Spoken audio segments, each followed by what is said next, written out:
উৎসবে ফিরছেন শতরূপ, শপিংয়ে গিয়ে ট্রোল বাম নেতা, জবাবে কুণালের অন্তর্বাসে টান। আরজিকর কাণ্ডের প্রতিবাদের আবহে সম্প্রতি মুখ্যমন্ত্রী মমতা বন্দ্যোপাধ্যায় নবান্ন থেকে বলেছিলেন, পুজোয় ফিরুন, উৎসবে ফিরুন। তার সেই বাক্যে সমাজের একটা বড় অংশ অসন্তোষ প্রকাশ করেছিল। উৎসবে না ফেরার ডাক দিয়ে আন্দোলন জারি রাখার বার্তা দিয়েছিলেন অনেকেই। এরই মাঝে পুজো ঘনিয়ে এসেছে, আর এবার বাম নেতা শতরূপ ঘোষকে দেখা যায় শপিং মলে।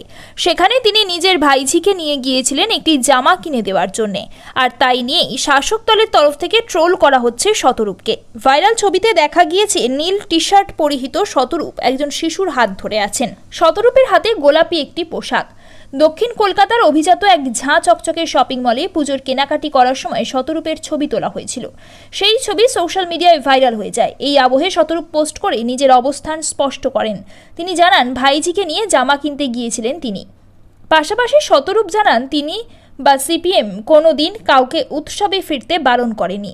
তবে শাসক দল যেভাবে উৎসবের আছিলায় প্রতিবাদের আগুন ঢাকতে চেয়েছে, সেটার প্রতিবাদ করেছেন।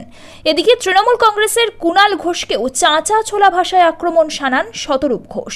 পাশাপাশি নিজের ছোট্ট ভাইঝির জন্য তিনি সৎ পথে উপার্জিত টাকা দিয়ে জামা কিনছেন বলে ঘুরপথে তৃণমূলকেই তোপ দাগেন দুর্নীতি ইস্যুতে।